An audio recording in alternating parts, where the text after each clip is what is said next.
irmãos, é uma alegria estar aqui com os irmãos. Saúdo a todos com a graça e a paz do Senhor Jesus Cristo. É uma igreja que está no nosso coração, temos um carinho muito grande, porque a nossa história ministerial passa pela Igreja Presbiteriana de Santo Amaro.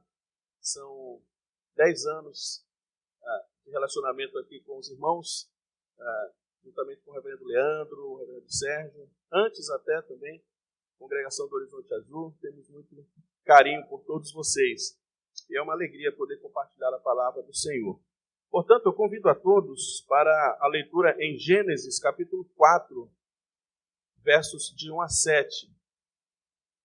Gênesis, capítulo 4, versos de 1 a 7. Diz assim a palavra do nosso Deus. Coabitou o homem com Eva, sua mulher. Esta concebeu e deu à luz a Caim. Então disse: adquiri um varão com o auxílio do Senhor. Depois deu à luz a Abel, seu irmão. Abel foi pastor de ovelhas e Caim lavrador. Aconteceu que no fim de uns tempos trouxe Caim do fruto da terra uma oferta ao Senhor. Abel, por sua vez, trouxe das primícias do seu rebanho e da gordura deste. Agradou-se o Senhor de Abel e de sua oferta, ao passo que de Caim e de sua oferta não se agradou.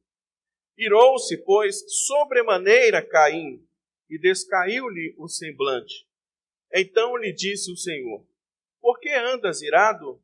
E por que descaiu o teu semblante? Se procederes bem, não é certo que serás aceito? Se todavia procederes mal, eis que o pecado jaz à porta.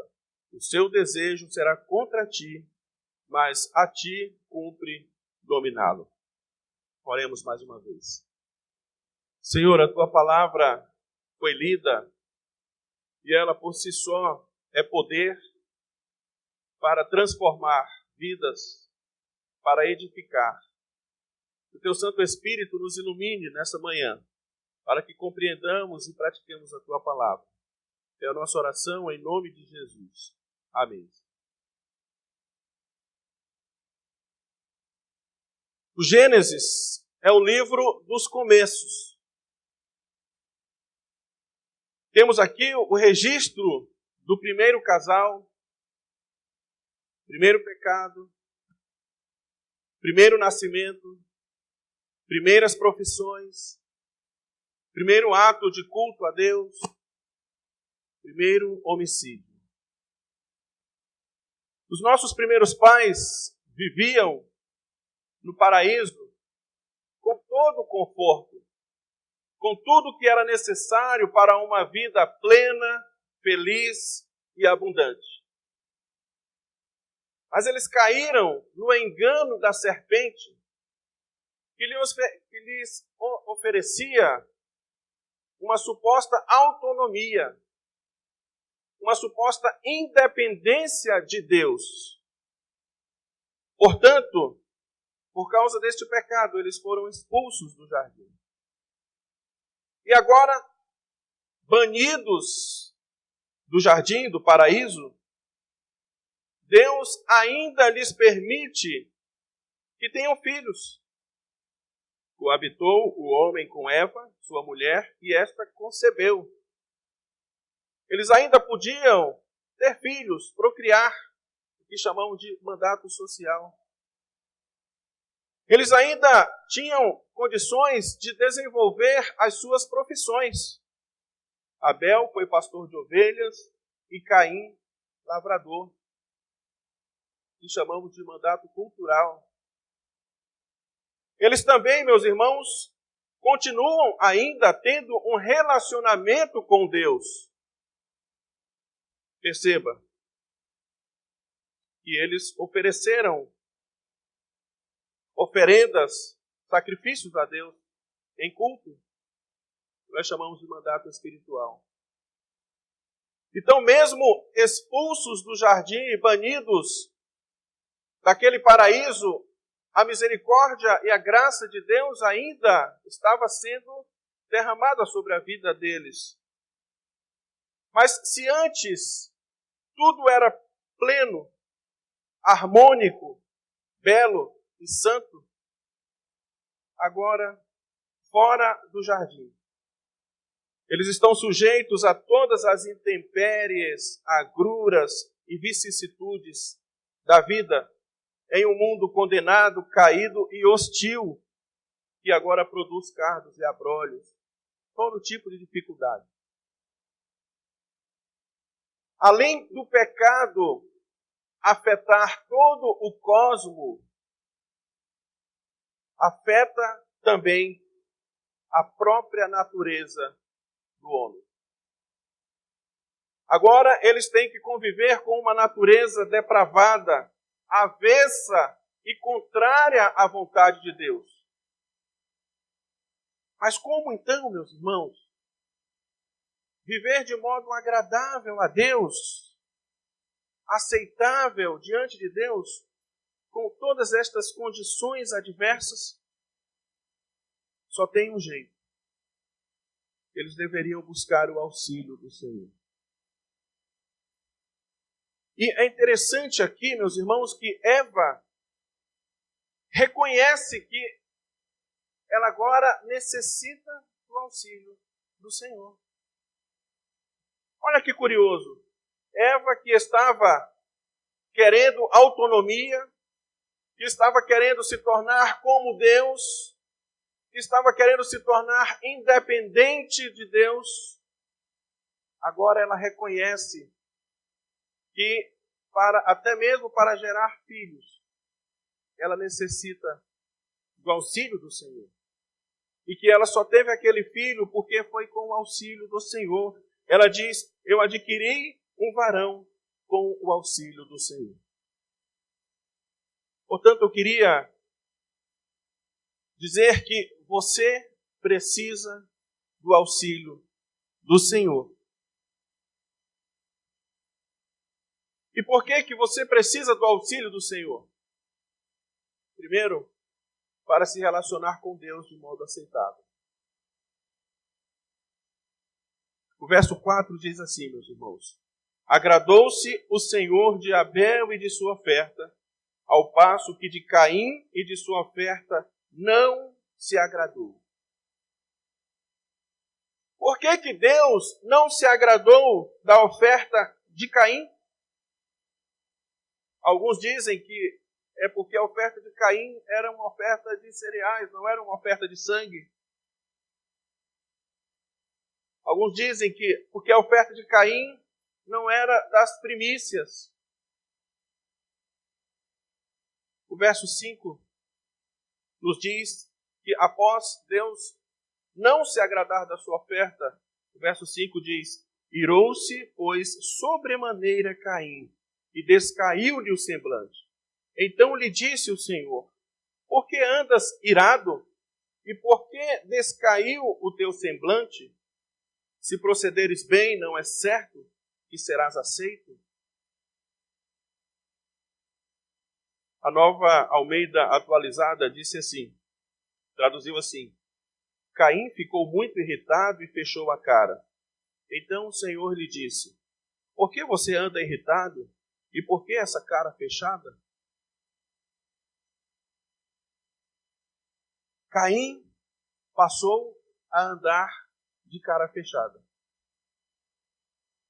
E lá em 1 João, capítulo 3, verso 12, nos diz assim: Caim era do maligno e assassinou a seu irmão porque as suas obras eram más. Então nós estamos começando a perceber aqui por que Deus não aceitou a oferta de Caim. Porque as suas obras eram más. O seu proceder era mau. Lá em Judas 11, quando está falando acerca dos homens ímpios, aqueles homens que rejeitaram o governo e difamam autoridades superiores, ele diz: ai deles, porque prosseguiram pelo caminho de Caim. Eles rejeitaram o governo. Então nós temos aqui mais uma dica por que Deus não aceitou a oferta de Caim, porque ele continua buscando uma suposta autonomia. E ele continua rejeitando o governo do Senhor. Porque a oferta de Caim, meus irmãos, era fruto de um coração obstinado, rebelde e autossuficiente. A obstinação de Caim criou um Deus à sua própria imagem e semelhança. E acabou criando a sua própria religião. Essa é a situação de todo homem sem Deus. Cria o seu próprio Deus, a sua imagem e semelhança, e a sua própria religião. E porque Caim fracassou nesta sua empreitada, nesse seu empreendimento, nesta sua teologia, ele fracassa também na sua ética, ele fracassa no seu comportamento com o próximo. Ele falha, então, em cumprir o mandato espiritual de forma aceitável a Deus. E é por isso que ele falha também em cumprir os demais mandatos. E então ele assassina o seu irmão. Falhar no culto nos leva a falhar em todas as áreas da nossa vida. Perceba então por que você precisa do auxílio do Senhor para lhe ser agradável aos olhos. Porque se você quiser ser agradável a Deus, à sua própria maneira, você jamais conseguirá agradar a Deus. Ofni e Finéias pensaram que a simples presença da arca da aliança no meio de uma batalha lhes garantiria vitória. Eles estavam mais uma vez falhando no seu relacionamento com Deus, na sua compreensão de culto a Deus, na sua compreensão de relacionamento com Deus. Da mesma forma, Saul. Ele achava que pelo simples fato dele oferecer um holocausto, uma vez que ele estava se vendo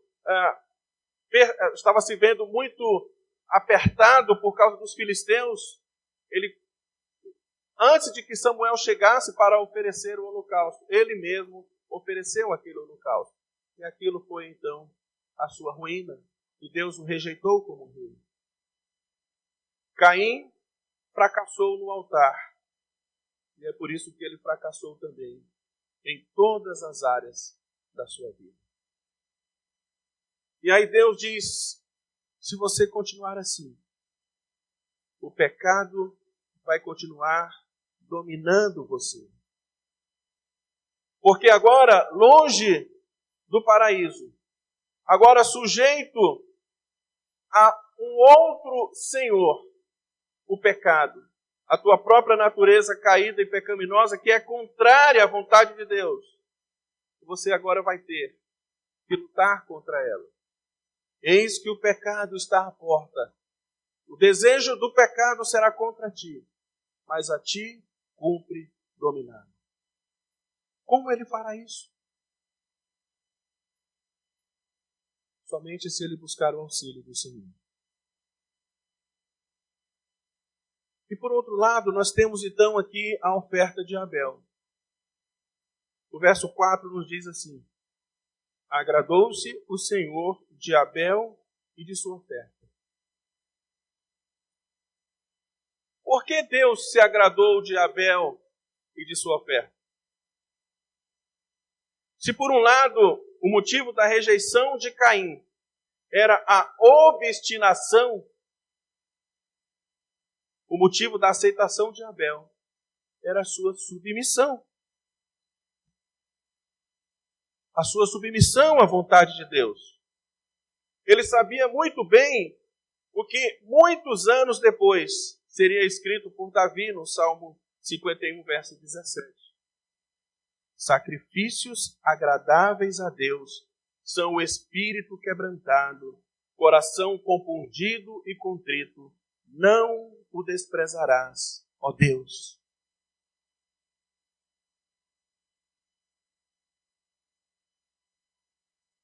Era um sacrifício de sangue? Sim. Sacrifício de Abel. Houve derramamento de sangue. era das suas primícias? Sim. É dito que o sacrifício de Abel era das primícias, ao passo que de Caim não é dito isso. Mas Deus se agradou, principalmente da atitude de Abel. Agradou-se o Senhor de Abel e de sua oferta. Porque era uma oferta em submissão a Deus. Como nós sabemos disso? Porque Hebreus capítulo 11, verso 4 nos diz que a oferta de Abel foi oferecida pela fé. Pela fé, Abel ofereceu o mais excelente sacrifício do que Caim, pelo qual obteve testemunho de ser justo, tendo a aprovação de Deus quanto às suas ofertas. Por meio dela também, mesmo depois de morto, ainda fala. Portanto, a oferta de Abel foi acompanhada de fé, de submissão, porque ele reconhecia que necessitava do auxílio do Senhor. Então, meus irmãos, como poderemos agradar a Deus neste mundo caído, pecaminoso e com uma natureza contrária à vontade de Deus? Nós temos que oferecer um sacrifício de sangue? Não. Cristo já fez isso de uma vez por todas. Cristo já ofereceu a si mesmo como sacrifício vivo e eficaz, de uma vez por todas, como está em Hebreus capítulo 7, verso 27. Cristo é o mais excelente sacrifício. Cristo é o mais excelente sacrifício trazido por Abel, mas desprezado por Caim. O motivo da recusa, então, meus irmãos, não foi a natureza da oferta, mas foi o pecado que o dominava. Ele deixou com que o pecado o dominasse. Caim saiu da presença de Deus com raiva, com a cara fechada, antes de se arrepender e buscar o auxílio do Senhor. Portanto, eu digo para você que me ouve nesta manhã, não saia da presença de Deus sem arrependimento. Não saia de cara fechada da presença do Senhor.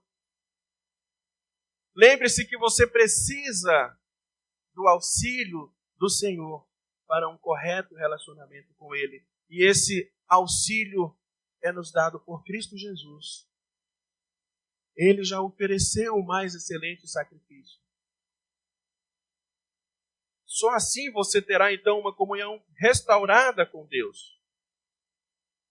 E você terá também uma comunhão restaurada, condições para ter uma comunhão com o próximo e com o universo à sua volta. Reconheça que você necessita do auxílio do Senhor para ser um bom pai, para criar os teus filhos na disciplina e na admoestação do Senhor. Hoje nós teremos aqui 2 batismos. E eu confesso para vocês que quando eu apresentei a minha filha ao batismo na infância, as perguntas foram assustadoras. Porque você faz promessas aqui perante a igreja e perante Deus que são da mais alta solenidade. Como eu conseguirei cumprir essas promessas? Buscando o auxílio do Senhor. Como ser um bom pai? Como ser um bom esposo? Quando você casa, você faz promessas também da mais alta solenidade. E o casamento é da mais alta santidade porque foi projetado por Deus. Como manter o casamento? Como manter as promessas de fidelidade? Buscando o auxílio do Senhor. Você não conseguirá fazer isso sozinho, por suas próprias forças. Como ser um cristão autêntico? Como deixar superficialidade religiosa de lado e passar, então, a navegar em águas mais profundas do relacionamento com Deus. Sim, porque um dos problemas de Caim era a sua superficialidade. Ele achava que o simples fato de oferecer uma oferenda, um sacrifício a Deus, isso já era o suficiente para que ele fosse aceito. Muitos cristãos vivem uma fé superficial. Não tem profundidade, não tem raízes. Porque ainda vivem buscando uma suposta liberdade, uma suposta independência de Deus. E ainda criam os seus próprios deuses, a sua imagem e semelhança. Como ser um bom ministro de Cristo? Nós temos aqui vários pastores. As promessas também que fazemos são da mais alta solenidade. Como ser um bom presbítero na casa do Senhor?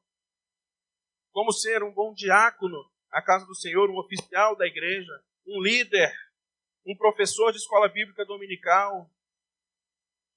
Reconhecendo que necessitamos do auxílio do Senhor. Meus irmãos, para concluir, todo mundo começa errado em algum aspecto. Em algum aspecto da vida, é possível que tenhamos começado de maneira errada. Talvez entramos no casamento ou no relacionamento de maneira errada.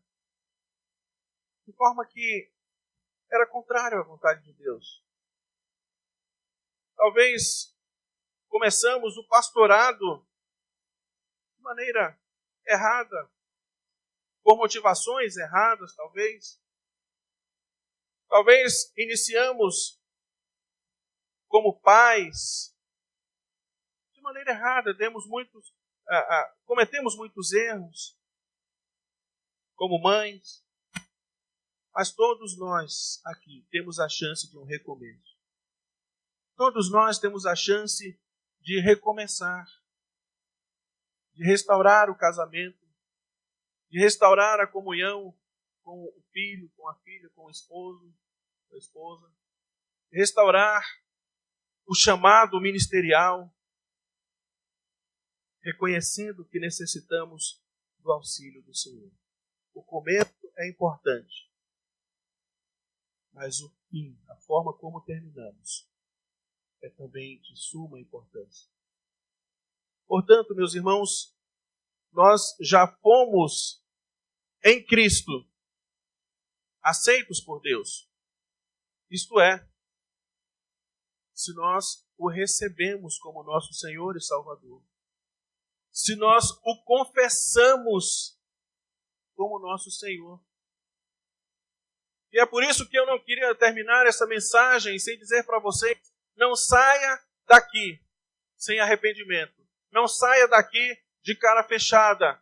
Não saia daqui sem confessar a Cristo como seu Senhor e Salvador. O Senhor Jesus diz: aquele que me confessar diante dos homens, eu também o confessarei diante do meu Pai que está nos céus. Mas a todos quantos o receberam, deu-lhes o poder de serem feitos filhos de Deus, a saber, os que creem no seu nome. Cristo é o nosso auxílio. Apegue-se a Ele, receba-o como Senhor, e você terá condições de cumprir todos os mandatos de Deus, a começar do seu relacionamento com Ele. Que Deus nos abençoe, meus irmãos. Oremos mais uma vez. Senhor, eu quero te dar graças, meu Pai, porque a tua mensagem, a tua palavra, nos mostra que mesmo vivendo em um mundo caído e tendo que lidar com uma natureza pecaminosa e contrária à tua vontade, ainda assim, ó Deus, é possível que sejamos aceitos na tua presença através do mais excelente sacrifício, o sacrifício de Cristo.